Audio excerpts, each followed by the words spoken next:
This is a very weird final mission. Especially with what we know about him from previous situations.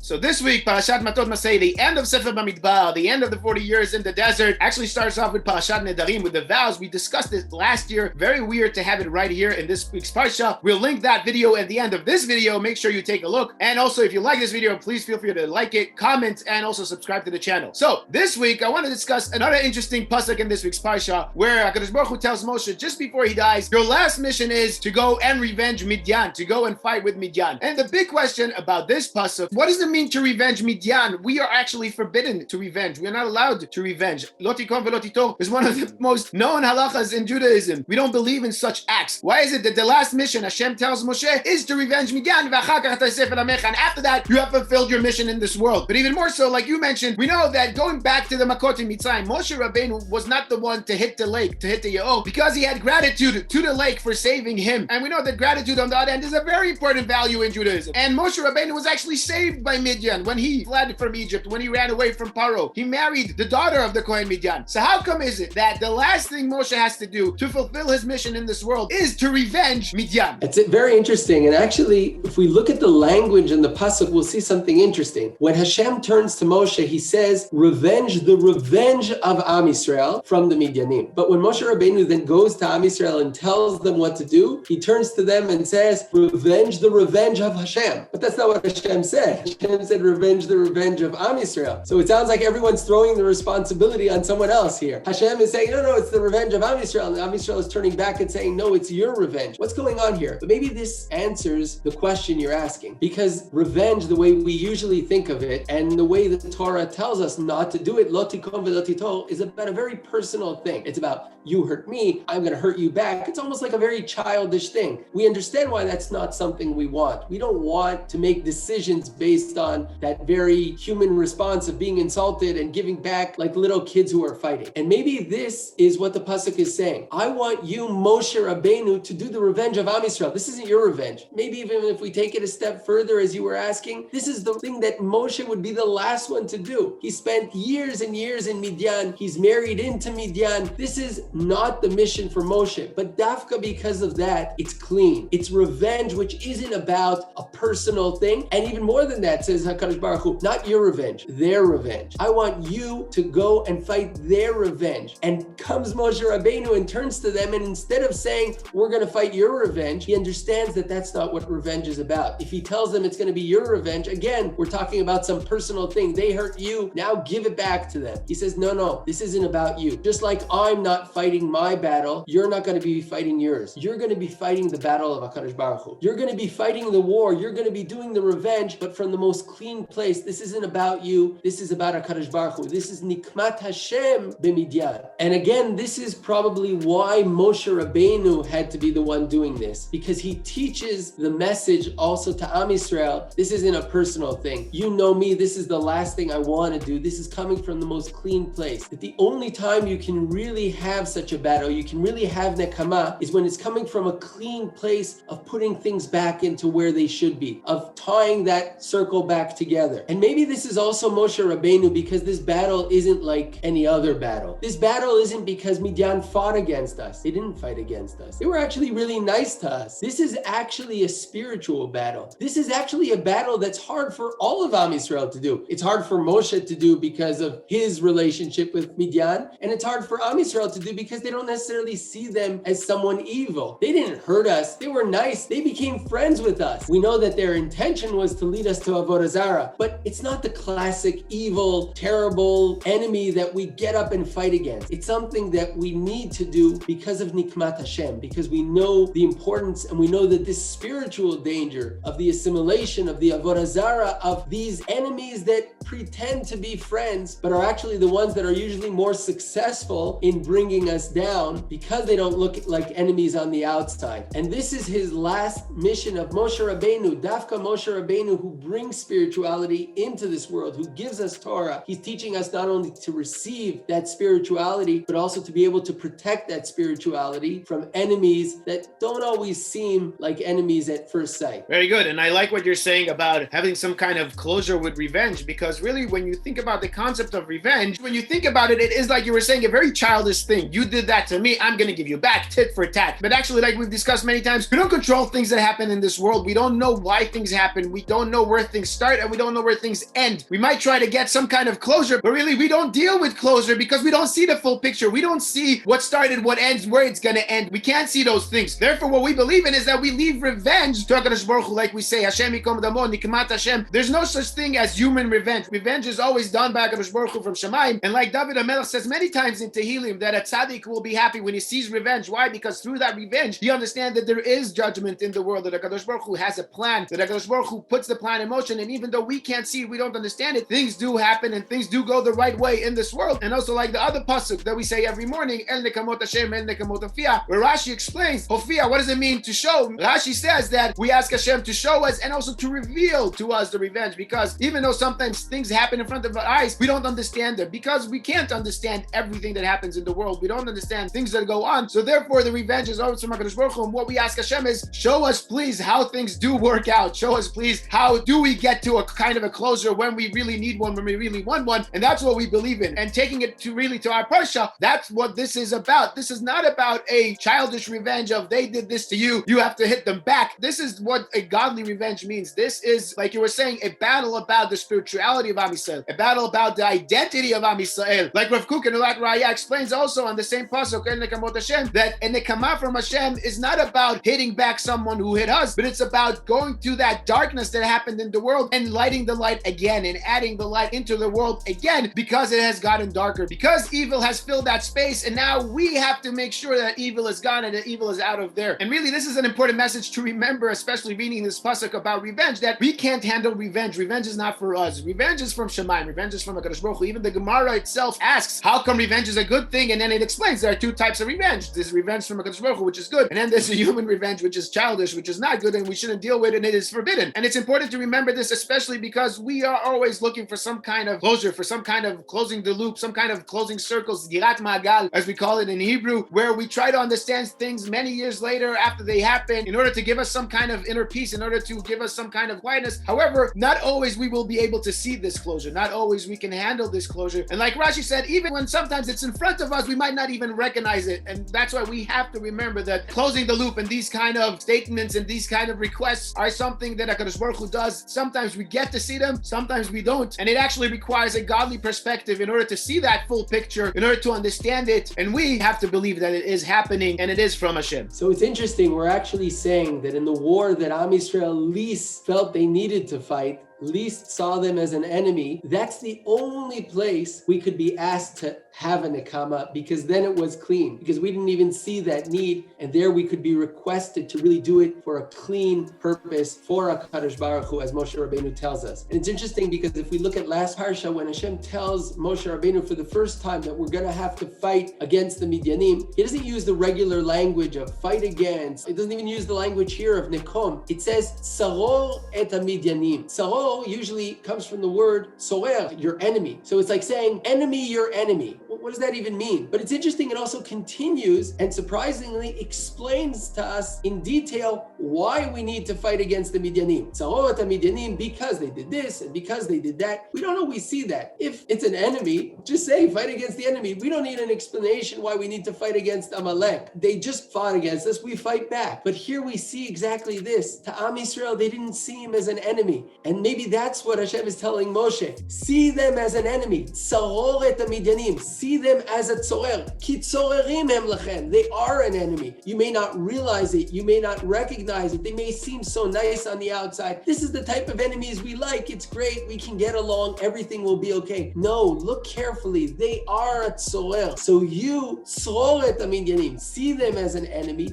Recognize that they are the biggest danger for you, even more than the ones who are physically physically fighting you because you don't notice when they're attacking. You don't notice what they're doing. This, as we said, is all a spiritual fight, is all a spiritual battle. And that's why the Nekama is all coming from a spiritual place, as we see in Moshe's words, Nekomet Nikmat Hashem, and as we see in the whole description of the battle and everything that happens there. Beautiful. And really, when you look at the psukim, you see that this is a different war. We see it with the idea that Am Yisrael has to send 1,000 people from each tribe. We see it with the word Tzava repeating itself. We see it after the war with the halachas of Tuma and Tahara suddenly being taught to Am Yisrael. This war is a different war. It's not about the land. It's not Sichon and Mori. It's not that kind of war. This war, like you were saying, is about the spirituality. But we're out of time. And as I was saying at the beginning, we're linking last year's Parsha video right now. Make sure to take a look. And if you enjoyed, feel free to like, comment, and subscribe to the channel. Shkoyach. Shkoyach, good Shabbos. We'll talk next week.